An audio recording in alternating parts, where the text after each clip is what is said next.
Greg កាលពីសម័យបុរាណគឺជាអាណាចក្រដ៏ធំមួយដែលមានអំណាចទាំងខាងផ្នែកយោធានយោបាយនិងជាពិសេសគឺអំណាចខាងវប្បធម៌និងចំណេះដឹងដែលនៅតែបន្តមានឥទ្ធិពលនៅទូទាំងពិភពលោកមកទល់នឹងពេលបច្ចុប្បន្ននេះរបបដឹកនាំតាមបែបប្រជាធិបតេយ្យដែលជារបបនយោបាយដែលមានប្រជាប្រិយភាពខ្លាំងជាងគេនៅក្នុងពេលបច្ចុប្បន្ននេះគឺមានដើមកំណើតដំបូងចេញពីក្រិចចំណែកខាងផ្នែកវិទ្យាសាស្ត្រវិញទ្រឹស្ដីបត់សំខាន់ជាច្រើនទាំងខាងផ្នែករូបវិទ្យានិងគណិតវិទ្យាគឺត្រូវបានបង្កើតឡើងដោយអ្នកប្រាជ្ញក្រិចរួមមានដូចជា Thales, Pythagore, Euclid និង Archimedes ជាដើមដូចគ្នាដែរអ្នកដែលសិក្សាខាងផ្នែកទស្សនវិជ្ជាប្រកបណាស់ថាគ្មាននរណាម្នាក់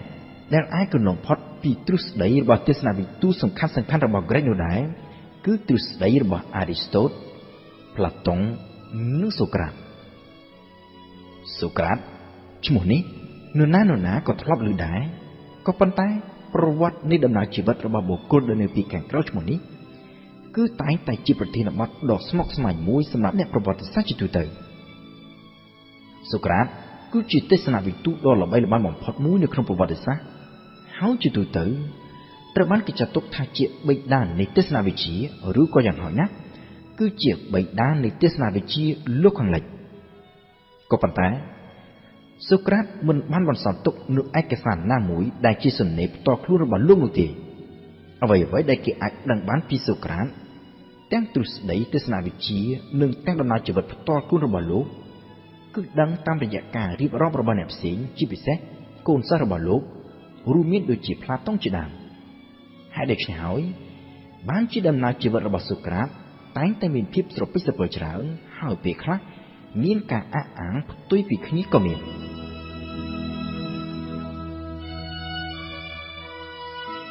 សូក្រាតកើតនៅឆ្នាំ470មុនគ្រិស្តសករាជនៅអាថែនប្រទេសក្រិចសូក្រាតកើតនៅក្នុងគ្រួសារនៃអ្នកមានវណ្ណៈមធ្យមមួយដែលមានឪពុកជាជាងចម្លាក់និងម្ដាយគឺជាឆ្មប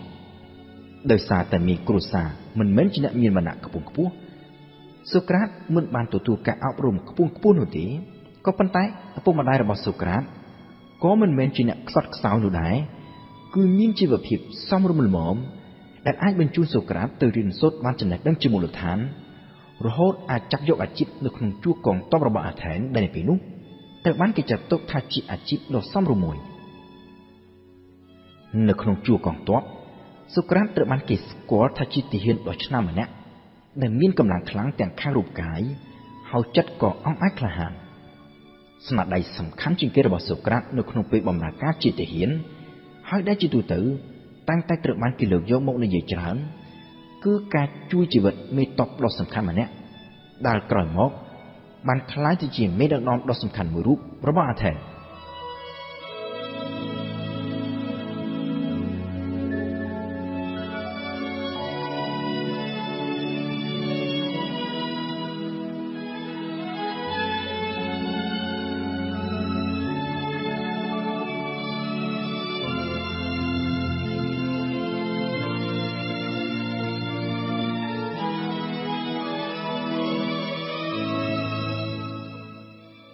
នៅពេលដែលសូក្រាតចាប់កំណើតឡើង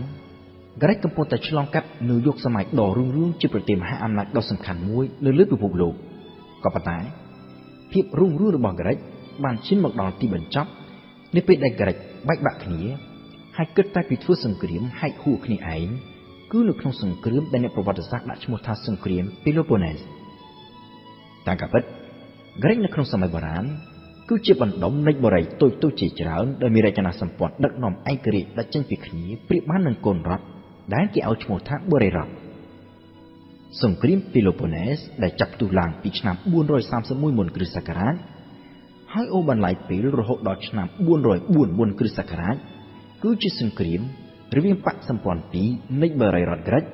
គឺបកសម្ព័ន្ធម្ខាងដឹកនាំដោយអាថែននិងបកសម្ព័ន្ធម្ខាងទៀតដឹកនាំដោយស្ប៉ាร์តានៅក្នុងសង្គ្រាមនេះសូក្រាតដែលជាទាហានត្រូវបានគេបញ្ជូនទៅកាន់សមរភូមិជាច្រើនលើកក៏ប៉ុន្តែក្នុងពេលជាមួយគ្នាសូក្រាតក៏មានពេលទំនេរអាចចំណាយពេលនៅអាថែនបានច្រើននោះដែរគឺទំនេរល្មមអាចនឹងមានពេលប្រកបរបរមួយទៀតដែលជាអាជីពទី2របស់លោកនោះ គឺការបង្រៀនខាងទស្សនវិជ្ជានៅក្នុងឯកសារខ្លះគេសរសេរថាសូក្រាតទទួលបានប្រាក់កម្រៃពីការបង្រៀននេះក៏ប៉ុន្តែបើយោងតាមផ្លាតុងវិញសូក្រាតដើរបង្រៀនទស្សនវិជ្ជានេះដោយមិនយកកម្រៃអ្វីទាំងអស់នៅក្នុងការបង្រៀនទស្សនវិជ្ជាសូក្រាតបានប្រើវិធីសាស្ត្របង្រៀនប្លែកពីអ្វីដែលគេធ្លាប់បានឃើញពីមុន